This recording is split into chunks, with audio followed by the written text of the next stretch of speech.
पिछले कुछ वर्षों में क्या भारत की भारतीयता की परिभाषा, संपूर्ण समाज की अवधारणा, ये सारी चीजें बदली हैं। और बहुत सारे लोग ये भी सोचेंगे कि साहित्य आज तक के मंच पर स्वामी रामदेव क्यों?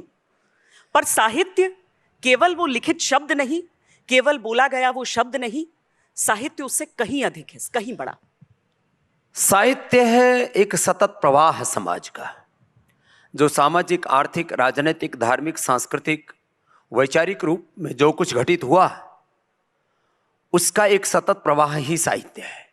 कुछ लिखा है, कुछ अनलिखा है, कुछ देखा है, कुछ अनदेखा है, और कुछ ऐसा भी लिखा है जो गलत लिखा है। इस देश में सबसे ज्यादा मैं कहूंगा जिसके साथ इनजस्टिस हुआ है, अन्याय हुआ है, वो साहित्य ही। हमारे साहित्य में मुगलों को महान बताया गया। तो अय्याशियां क्या करते थे, 5-5 हजार भारत की मां बहन बेटियों को हरमों में रखा करते थे। वो मुगल महान हो गए।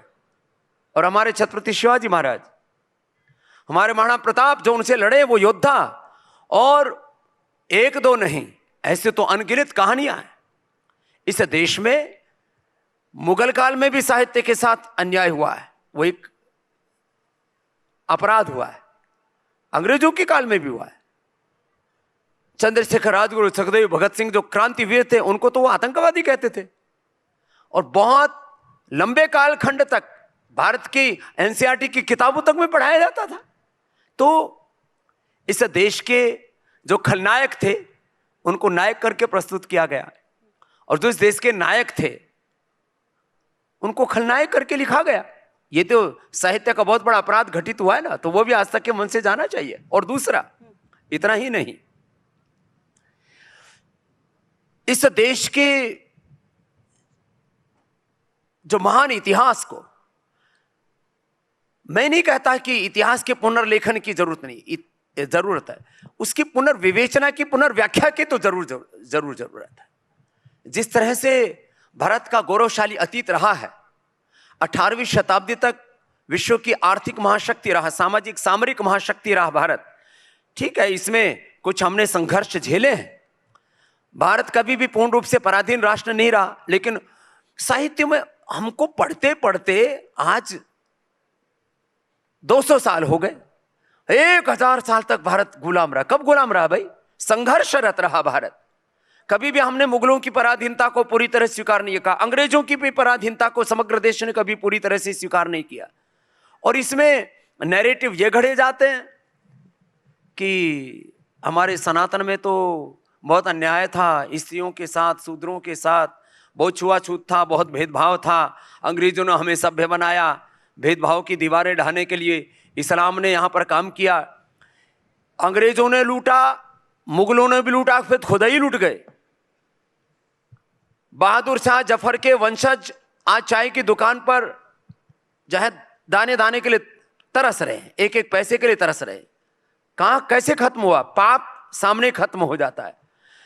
जिन मुगलों ने देश के ऊपर क्रूरता, अत्याचार किए, जुल्म जातियां की, हरमों में 5-5 हजार मां बहन बेटियों को रखा, इस्लाम में दारू पीना निषेध है, उनके यहां पर दारू की और न जाने अफीम की किस किस की महफिलें सजा करती थी, वो तो अपने कर्मों से नष्ट हो गए। ब्रिटिशर्स भी नष्ट हो गए, जिनका 150 से ज्यादा देशों में साम्राज्य हुआ करता था। कहते हैं जहां सूर्यास्त नहीं होता था कभी, श्वेता जी, वो अब अपने देश में भी उसके 3 टुकड़े होने के कागार पर हैं। कहीं स्कॉटलैंड और आयरलैंड और इंग्लैंड कहीं अलग ना हो जाए। और अब वहां पर भी एक भारतवंशी राज तो कर ही रहा है ऋषि सुनक, ये तो हो ही गया है। तो चीजें बदल रही हैं। और सबसे ज्यादा अन्याय साहित्य में ब्राह्मणों के साथ हुआ। यद्यपि मैं जन्मना ब्राह्मण नहीं और मैं जाति से किसी को मानता भी नहीं हूं, सबसे ज्यादा अन्याय ब्राह्मणों के साथ, सबसे ज्यादा अन्याय भगवे के साथ, सबसे ज्यादा अन्याय साहित्य में सन्यासियों के साथ। सन्यासियों को या तो ऐसा बोला जाता था, बोले बाबा जी आएगा झोले में डाल के ले जाएगा, हमें चोरू चक्के कह के लिखा जाता था। जितनी भी डॉक्यूमेंट्री देख लो, आश्रम के नाम से कोई डॉक्यूमेंट्री बनी, सन्यासियों के नाम से, ब्राह्मणों के नाम से, भारत की पूरी व्यवस्था को सामंतवादी व्यवस्था कहा, जबकि भारत की ऐसी व्यवस्था नहीं है। हमने जन्म से जाति को माना ही नहीं, हमने तो कर्म से माना। हमने तो कहा जो अन्याय को दूर करे वो क्षत्रिय, जो अज्ञान को दूर करे वो ब्राह्मण, जो अन्याय को दूर करे वो क्षत्रिय, जो अभाव को दूर करे वो वैश्य, और जो अशुचिता को दूर करके सेवा और शुचिता के प्रतिमान स्थापित करे वो शूद्र। इसमें कहां अछूत आ गया और इसमें कहां जाति आ गई? और हम सभी 4 in 1 है। हमारा ये सिर ब्राह्मण है, ये क्षत्रिय है, ये वैश्य है, ये सारे शरीर को ढोते हैं, ये पैर हमारे और सबको ताकत देते हैं, ये शूद्र है। ब्राह्मण से मुखमासित वह राजन्य कृत वृतदस्य यद्वैश्य पद्भ्याम शूद्रो अजायत। और ये भारतीय सनातन संस्कृति के ऊपर जितने प्रहार चालाकी से अंग्रेजों ने किया और हमारे शास्त्रों में भी मिलावट कर दी, ये भी मैं आपको बात बताना चाहता हूं। हमारे वेदों को छोड़ करके बाकी कोई साहित्य ऐसा छूटा नहीं हो उनसे, जहां उन्होंने रामायण महाभारत से लेके पुराणों से लेकर के सारे शास्त्रों में मिलावट कर डाली, रामचरितमानस तक में मिलावट कर डाली। क्या मिलावट हुआ रामचरितमानस में? मिलावट खाली यही की कि एक हमारे सारे शास्त्र एकत्व का, सहस्तित्व का, विश्व बंधुत्व का उपदेश देते हैं। सारे वेद गीत गाते हैं एकत्वम अनुपश्यत यत्र विश्वम भवत्येक नीडम ओम सर्वम खलु इदम ब्रह्म। फिर उसमें भेदभाव कैसे पनप सकता है? स्त्रियों के नाम पर, शूद्रों के नाम पर, जातियों के नाम पर कोई भेदभाव भारतीय संस्कृति में, साहित्य में, हमारी सनातन परंपरा में था ही नहीं। ये सारे ये लानत हम पर जो लगाए गए हैं, ये कुछ चंद पैसे दे करके।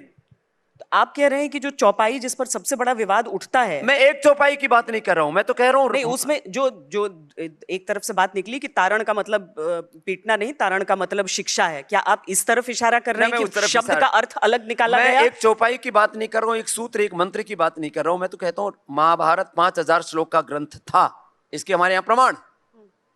5000 का महाभारत का जो एक महाकाव्य है वो 1 लाख का कैसे हो गया? तो कुछ तो उसमें मिलावट की गई, कुछ वक्त के साथ उसमें जोड़ा गया। व्यास जी ने 5000 का जय नाम का ग्रंथ लिखा, उनके शिष्यों ने पूरा कर दिया 10,000 में। अब 10,000 से 1 लाख कैसे हो गया? तो प्रक्षेप तो है ना। तो ऐसे जो भी इलॉजिकल है, जो तार्किक नहीं है, जो सार्वभौमिक नहीं है, जो वैज्ञानिक नहीं है, वो भारतीय संस्कृति का अंश नहीं है। और उसके नाम पर भारत और भारतीयता को, हमारी सारी सनातन संस्कृति को बदनाम किया गया। एक और शब्द सुन लो, हिंदू शब्द हमारे किसी सनातन साहित्य में नहीं है। हमारे यहां सनातन है, हिंदू जिनको कहते हैं वो भी सनातनी है, जैन है वो भी सनातनी है, बुद्ध है वो भी सनातनी है, सिख है वो भी सनातनी है। जो शाश्वत मूल्यों परंपराओं को मानते हैं, जो इटर्नल ट्रुथ को मानते हैं, जो यूनिवर्सल लॉ को मानते हैं, वो सब सनातनी है। ये आपस में ही झगड़ा दिया हमको। तो हिंदू राष्ट्र कैसे बनाएंगे फिर आप लोग? इसलिए हिंदू राष्ट्र जो है, ये शब्द जो है ये अव्यवहारिक शब्द है। भारत एक सनातन परंपरा वाला देश है, इसलिए सनातन धर्म इसकी जय भारत में भी होगी। और सनातन परंपराओं को, योग को, आयुर्वेद को, अध्यात्म को, सनातन मूल्यों को, सनातन मूल्य क्या? अहिंसा, सत्य, अस्तेय, ब्रह्मचर्य, अपरिग्रह, उनको पंचशील कहो, उनको पंचव्रत कहो, उनको यम नियम कहो, जो भी, पूरी दुनिया सनातन के रास्ते पर ही चलेगी। तो ये हिंदू राष्ट्र न सही, सनातन राष्ट्र सही, पर क्या सनातन राष्ट्र की एक परिकल्पना जो है वो समावेशी है? अगर आप सनातन का अर्थ ही है समावेशी। The meaning of Sanatan is eternal, universal and integrated approach of all sides, from all sides.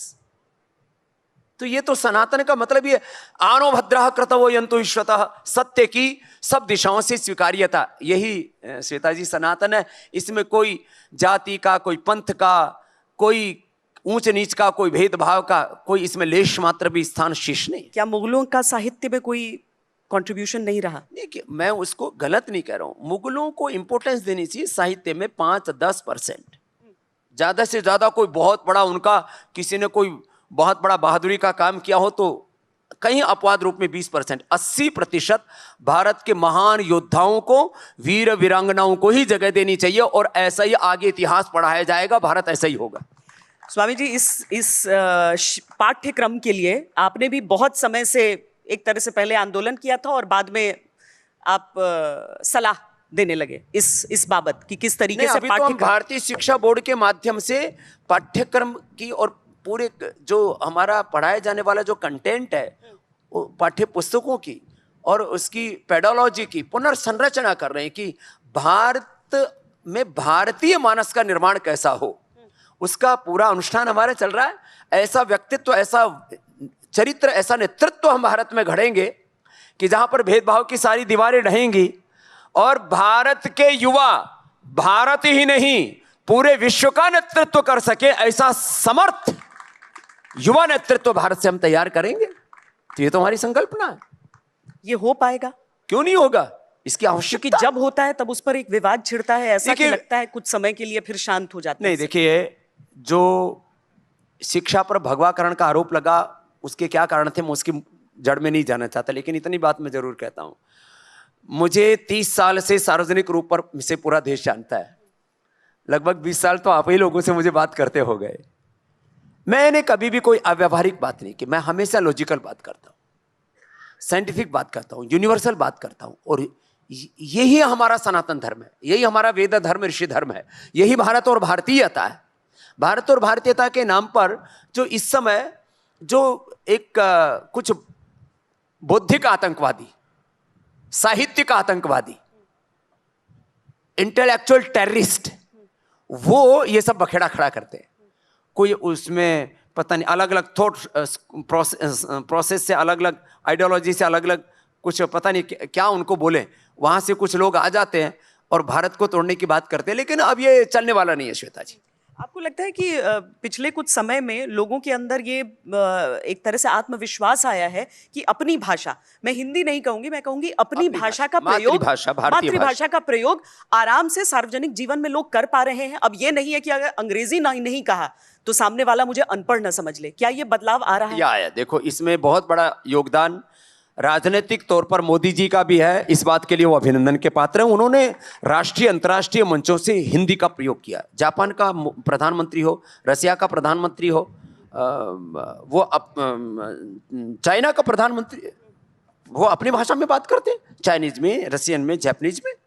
तो और पूरा यूरोप अपनी भाषाओं का प्रयोग करता है। तो भारत के प्रधानमंत्री ने राष्ट्रीय स्तर पर, अंतर्राष्ट्रीय स्तर पर इसको गौरव दिया।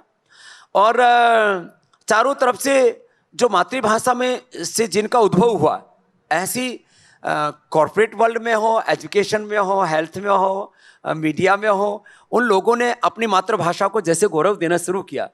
अरे हम गुरुकुलों के पढ़े हुए, हमको आज तक के बड़े, चाहे वो एजेंडा हो या साहित्य आज तक हो, या पहले उसमें आपने भी कंट्रीब्यूशन दिया, एक लंबी परंपरा रही, आपकी सीधी बात हो। राष्ट्र में कम से कम मैं 1000 से ज्यादा बड़े इंटरव्यू दिए हमने। किसके कारण से? गुरुकुल में जो हमें शिक्षा और संस्कार मिले उसके कारण से। हमने अपनी संस्कृत और अपनी राष्ट्रभाषा को गौरव दिया उसके कारण से, और कर्म करके दिखाया। आज हमने 40-50 हजार करोड़ का कैपिटल मार्केट तो खड़ा कर दिया है। आने वाले 5 सालों में जब लोगों को लगता है अरे ये गुरुकुल का पढ़ा हुआ, ये हिंदी में बात करने वाला, ये संस्कृत का पढ़ने वाला, ये भी आर्थिक क्षेत्र में, सामाजिक क्षेत्र में, राजनीतिक क्षेत्र में झंडे गाड़ सकता है, तो इससे गौरव पैदा होता है देश के अंदर। ये चीज तो है।